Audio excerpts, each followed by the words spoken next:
Churchill Shadows, Chapter 6. Walter and Stella missing each other. 5th of February, the English Channel. Churchill paced on the foredeck of the destroyer Codrington, a ship chosen for its speed and accommodation. The huge grey vessel was taking Churchill and Prime Minister Neville Chamberlain for a secret meeting in France. Churchill raised his arm when he spotted another cylindrical floating mine. The gunner was already on it. A splash of chilled water hit the deck as it exploded away from the ship on the port side. The sailors cheered with a hip hip hurrah each time the gunner destroyed a mine. Bloody mines look like German sausages. Only problem is they blew up in your face. George took a small white paper bag of sherbet lemons from his pocket. His face puckered as he popped the sour boiled sweet into his mouth and offered one to Walter. Thanks, said Walter. At least we can see the mines. The Germans used to leave them on the seabed, loaded with strong magnets, and they would attach themselves to any passing ship. Churchill kept a watch as the ship moved at slow speed ahead through the deep green waters of the English Channel. Bunny came up on deck to get some air.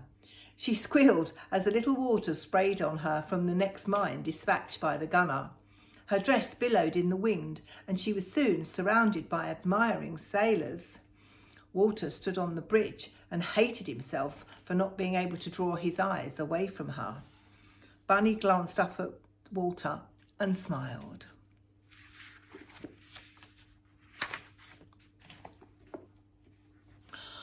Walter felt as if she had read his thoughts and raised his hand in a kind of a half wave. He took the stairs to the lower deck and tapped Churchill on the shoulder. Churchill turned while still looking through his binoculars. "Ah, Thompson, we've got 6 of the blighters so far." Walter shouted to be heard above the deep rumble of the ship's engines and the constant boom of the gun. "Sir, we're heading to safer waters. It's beginning to get dark. I've arranged for a cabin for you. We'll dock at 0500 and then we've got a long ride by car to Metz. It might be advisable to have dinner and try and get some rest." "Thank you, Thompson. Yes, I'm going to need all my strength if I'm going to persuade the French to keep fighting and not to surrender to the Germans." A blustery swell greeted them as they sailed towards the alabaster, ocean-carved cliffs of the Normandy coastline.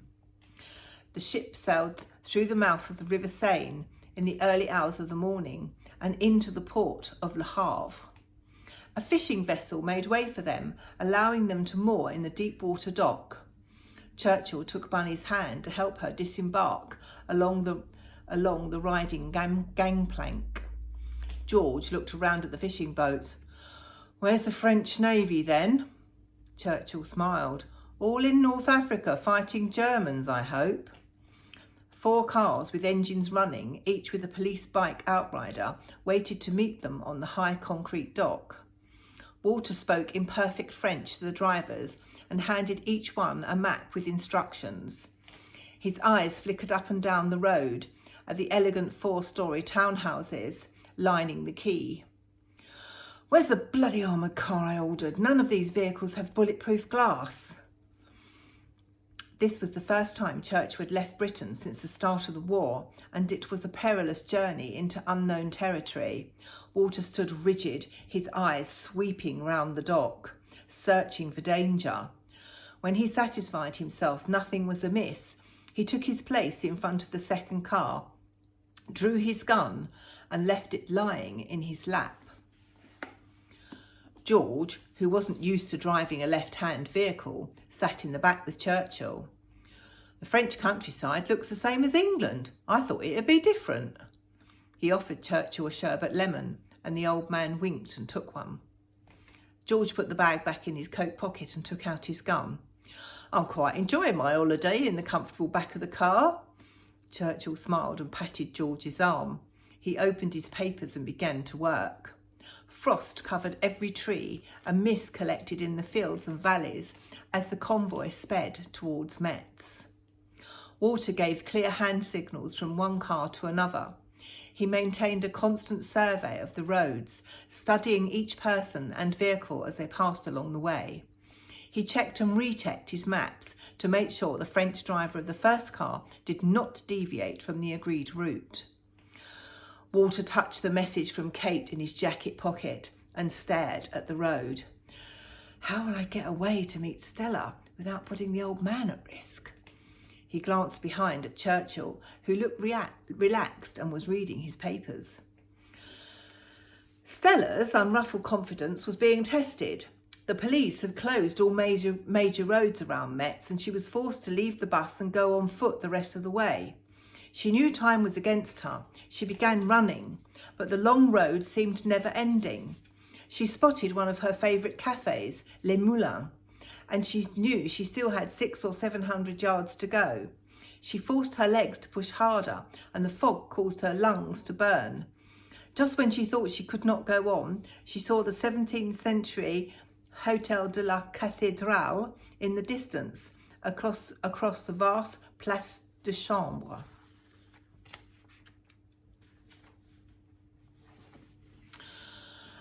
Ralentissez ici en face du hôtel, s'il vous plaît, conducteur. Walter instructed the driver to slow up as they passed the hotel to see if he could spot her at the window. Stella was in the next street, still dashing towards the square. Walter shifted in the car seat. They were meeting the French government at the town hall and not at the hotel, which would have been Walter's choice. There were so many people loitering, anyone could be an assassin. If only I can get Churchill to a secure location, I can leave George in charge and go and check if Stella's at the hotel. Stella stopped running when she saw the last of the official cars speed past the hotel and bump over the uneven cobbles in the huge square. She bent forward and touched her toes to ease the stitch in her side. She looked towards the hotel, tugging the collar on her coat to keep out the freezing fog. Why aren't the cars stopping? Stop, stop. Her words were snatched by an icy blast. The cars drew up outside the town hall and a French intelligence officer pulled Walter aside. Inspector Thompson, the news is not good. There are communist activists in the area and a possible anti-war demonstration. Do we have any idea who we're looking for? I'm sorry, Inspector. Any of these people here could be a communist or a German. We must be vigilant. Stella ran across the square in front of the Gothic cathedral. They must be meeting in the town hall. Best I wait here. That was the arrangement. Churchill was determined to keep the French fighting and was relentless with his oratory. He made speech after speech to their government ministers, their chiefs of staff, anyone who would listen, all strangers to Walter and everyone capable of murder. Walter dared not leave the old man's side. The hours wasted away and Walter felt his head banging. I have to get to Stella. Wait for me, Stella, darling. Stella sat in the hotel lounge, staring at the empty pot of tea. It had been cold for hours and still Walter had not come. She played with her paper serviette and folded it into a swan, just like the ones she had made for each guest on her wedding day. She jumped up when a group of men opened the hotel door, allowing the cold wind from the square to whip around her legs. The men ordered drinks at the bar, and Stella understood from their conversation they had been at the conference. Well, goodbye, Monsieur Churchill. Go back to England and fight with the Germans if you wish. But why should we sacrifice our young men to yet another war? A stocky Frenchman poured water into his Ricard. His colleagues grunted in agreement. Excuse me, gentlemen, said Stella, walking towards the group. Did you say Mr. Churchill had left? Yes, thank the Lord. The stocky man saluted Stella with his glass. She was back out in the square before he could engage her in conversation. She looked left and right. More people were crossing the square towards the hotel, but not Walter. I'll walk to the town hall. The police were taking down the barriers blocking the roads. Walter organised the cars outside the building. He slipped into the back seat of the second car with Churchill. Sir, I know this is a bit unusual, but my sister is waiting for me at the hotel across the square. Could we give her a lift back to England? My dear Thompson, your family seem to pop up in the most unlikely places. Certainly she must come with us. This is no place for her, so long as she doesn't want to whistle me a tune. The official cars drew to a halt outside the hotel just as Stella disappeared from sight across the square. Walter tore through the hotel doors and looked about. He approached the man at the desk. "Have you seen an Englishwoman? I was supposed to meet her here." "I'm sorry, monsieur. I've just come on shift and I haven't noticed anyone waiting." Walter dashed into the lounge. There at a table by the window was a single cup and saucer with a teapot, milk jug and sugar, and a paper serviette folded into a swan. He picked up the serviette and held it to his face. She was here. He rushed outside and cast his eyes over the square. He opened the passenger side of the car and George read his intention. And he got in the back. He leaned over to Churchill. "Sir, I seem to have missed my sister, but I think she might be close by." "Why, then we must..." The agent from the French intelligence service jogged up to the car. "Pardon, Inspector, you must leave immediately. There are thousands of anti-war demonstrators headed for the square. The police can't hold them back. They're throwing missiles and shouting slogans against Monsieur Churchill." "Thank you. Drive on, please, driver." Walter scanned the streets as they left in fast convoy. Churchill observed his side of the street from the back of the car. "Is that her, Thompson?" He pointed to a lone, dark-haired young woman wearing a raincoat. "No, she's fair-haired and petite, if you remember, sir." Churchill leaned forward and placed his hand on Walter's shoulder. Stella trudged back to the bus, avoiding the streets where she could see hordes of protesters. She was several hours away from home, and it was already late in the day. A single tear trickled onto her cheek as she imagined the refugees waiting for the border for a ceasefire. She began to run. She screamed at the empty street. "Damn you, Walter, where the hell are you?" 6th of February, Paris. It was after midnight when Stella turned the key in the door to their apartment. She threw herself down on the thick rug by the fireplace. The warmed embers revived her spirit. Martin came and sat beside her. He held her hand and waited for an explanation. None was forthcoming, so he laced her arm around his neck and carried her to bed. She was asleep in an instant and did not stir until the arrival of the crisp dawn. Martin rose early to make a pot of strong tea and brought it to her bedside on his grandmother's tray with 2 porcelain cups and saucers. "Oh, Martin, you're such a dear." Stella sat up in bed and savoured the heady aroma of the fresh brewed English tea. "I expect you're wondering what I've been up to." Neshama, when one's wife does not appear until very late in the evening, snivels all over you and falls asleep, one does wonder. She crumbled into his arms. "Oh, Martin, my darling, I'm so sorry. I borrowed the small bus and went to try and meet Walter. I saw the fleet of cars, but I couldn't get near, and we really need his help." His fingers stroked her nose, and her eyes closed as the lines appeared on her face. "Neshama, take a breath. I've got all morning. I suppose the we is Pierre Picard and the others. Pierre says that there are women and children trapped on the French-German border, in the woods, trying to escape the Nazis. I was hoping Walter could talk to Churchill to organise a ceasefire and get the soldiers to turn their backs while the refugees came into France." "God, you're asking a lot." "Well, yes." Martin turned the situation over in his mind. "Well, I guess we better see what we can do to help." He poured them both another cup of tea. Stella almost knocked the cup out of his hand as she flung her arms around him. "I'm so frightened about what the Germans might do to these people. Pierre is convinced Hitler plans to invade Paris. The whole group is worried the French military are going to surrender." "Neshama, we're in this together. Since listening to Pierre, I've taken some early precautions concerning our own identity papers." He leaned forward and pecked her on the lips, swept up the tea tray, placing it on a side table, and hopped back into bed with her. She giggled with delight. Their passionate embrace was interrupted by a loud, abrupt knock on the door. Martin got up and opened it and smiled as he let their robed visitor in. "It's secret agent, Father Picard." Pierre scuttled in, looking back at the door, willing Martin to close it quickly behind him. Stella fastened her robe around her. "Oh, Pierre, I'm so sorry, but I didn't manage to talk to my brother. After all, I sent him a message asking him to meet me at the hotel we once visited in Metz. But if he was there, I missed him." Pierre held up his hand to stop her in mid-flow. "It's done, mes amis, do not worry. I have made a connection with the French army and we have worked out a plan." He produced a road map from under his long black robe and laid it open at a marked page. "We will meet our people here." He indicated a place marked with a cross on the map. "We do have a slight problem though."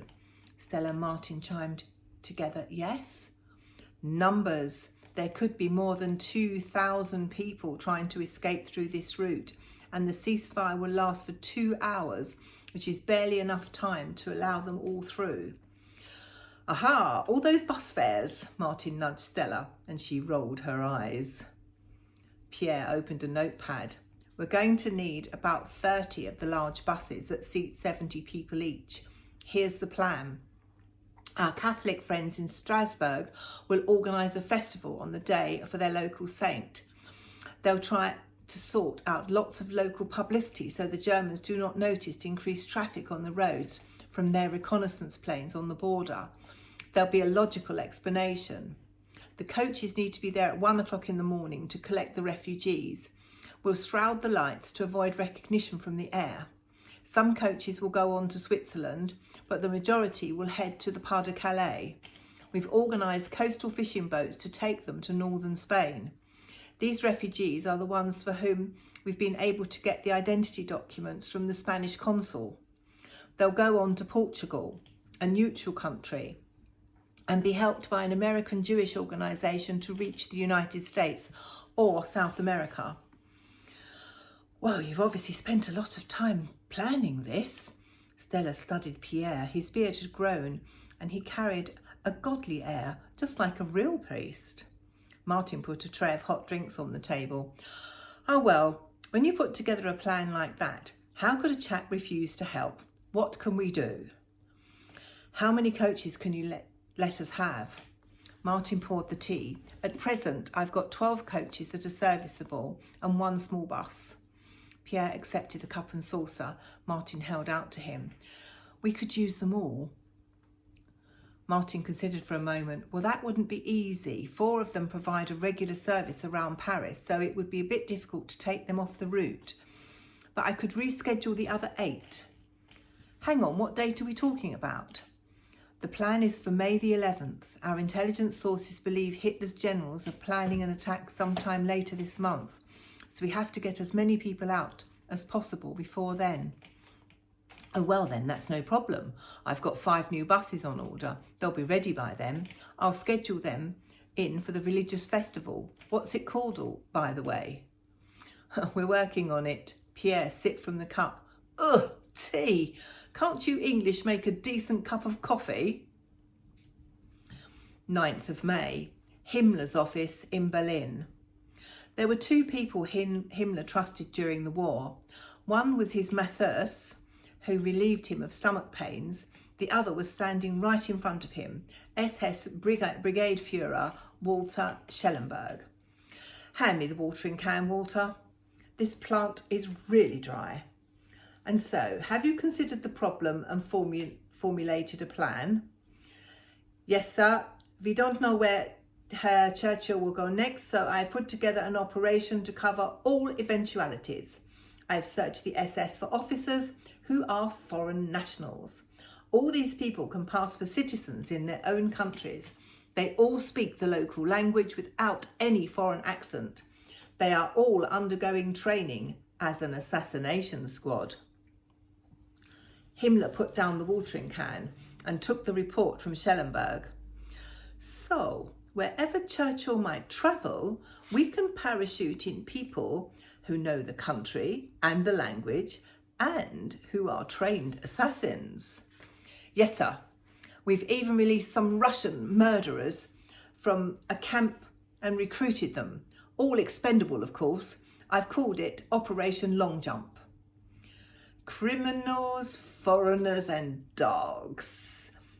Himmler flicked through the report and read aloud. SS 501. Germans brought up in other countries who understand the culture and the colloquialisms. Excellent. There's an old barracks next to Lake Quentz that you can use. It's just by the Sachsenhausen camp. Some of the inmates there might prove useful. Oh, to add to the squad, sir? No, for target practice. 10th of May, the House of Commons. Sweat poured down George's face as he stopped for a while, leaning against the stone banister. He took 2 long breaths and climbed the last few steps to Strangers' Gallery. He threw himself down on one of the empty hard wooden benches provided for the general public. He glanced through the stone archway to a packed floor in the green-hued House of Commons below. "Got an urgent message. It's from the Secret Service." Walter opened it while George took gulps of air. "Most secret. German commandos training at Lake Quentz. German High Command School Abwehr. Sources state the objective is the assassination of Churchill. Proceed with vigilance." Walter screwed up the note and shoved it in his trouser pocket. It's another cryptic decode of a German military message from Station X at Bletchley Park mentioning Churchill. Unless they give us more detailed information, what are we supposed to do? Blimey, Inspector, you're in a foul mood. When's the last time you got home? Not for weeks, George, and frankly, the old man's incessant demands are trying my patience. He's struggling a bit, Inspector. Just give him a bit of elbow room. George waved towards the members of Parliament, shouting at each other in the chamber below. What's all this commotion? Oh, there's been a terrible blunder over Norway. Jerry's invaded a few days before we'd planned to land there ourselves. Caught us on the hop. So, Inspector, do you reckon they'll chuck out Chamberlain as Prime Minister and give the old man the job? Oh, I'm sure of it, George, and that's why we're off to Buckingham Palace once this is finished. Walter glanced down at Churchill, who was showing no emotion. Later that evening, after his audience with the King at Buckingham Palace, Churchill was solemn. "Do you know why I've been to the palace, Thompson?" They strode towards the Admiralty together. "Yes, sir, congratulations. I'm very pleased you've at last become Prime Minister, but I wish the position had come your way in better times. You've taken on an enormous task." Tears welled in Churchill's eyes as he started up the steps. "God alone knows how great. All I hope it's not too late. I'm very much afraid it is." George searched the pockets for his sherbet lemons. The old man certainly has an air for the dramatic, even if he's talking to us. Churchill stopped halfway. "God, Thompson, I have nothing to offer but blood, toil, tears and sweat." "Then you must tell them that, sir." Churchill looked up and nodded. "Yes, I will tell them that." Walter took one of Churchill's cigars from his breast pocket and unwrapped it.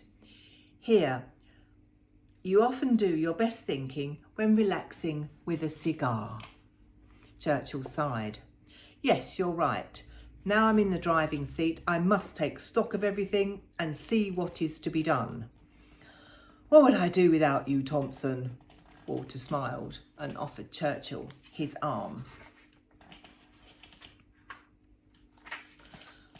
Later that day, at 10 Downing Street, Bunny was installed in her new office at the Prime Minister's residence. She was busy typing a report entitled Government White Paper. It announced, "A collection of reports from an unimpeachable authority has been put together by our British diplomats in Germany over the past few years concerning Nazi concentration camps. The treatment of inmates is reminiscent of the darkest ages in the history of man. Hitler is said to have ordered the flogging of Jews. Barbarous and systematic tortures are inflicted daily by guards aged 17 to 20 in the Dachau and Buchenwald camps. Some prisoners go mad, others feign escape attempts in order to be shot and be relieved from the agony of living. Bunny was so engrossed in the typing she didn't hear Walter come in. Intelligence sources tell us that the SS are proposing that all Jews be made to wear a yellow Star of David. Walter began to read the report over Bunny's shoulder. He flopped down into the wooden chair beside her and massaged his temples.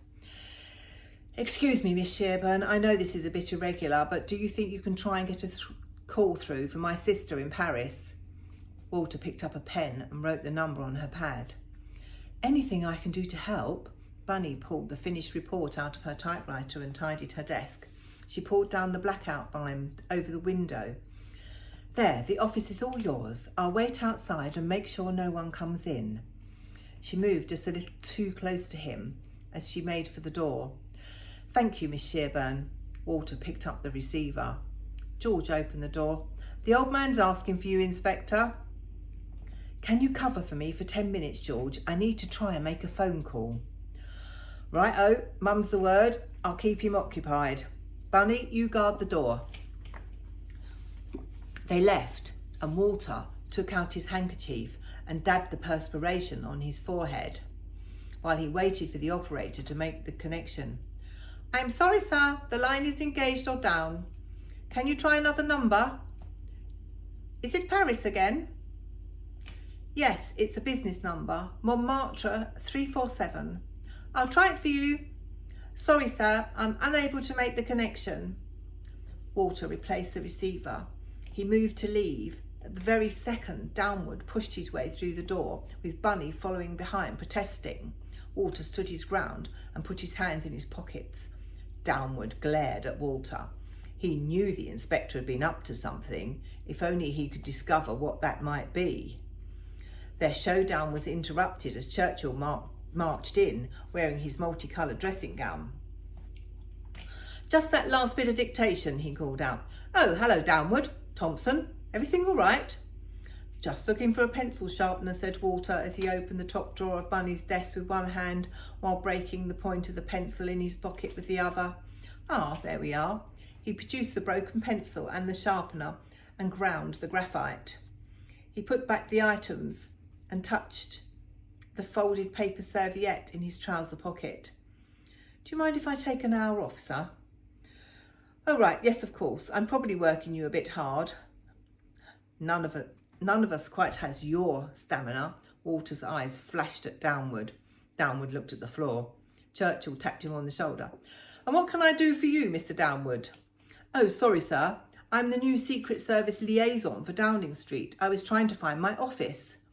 Downward's voice was an octave higher than he would have liked. "Well, come to my study and explain, will you?"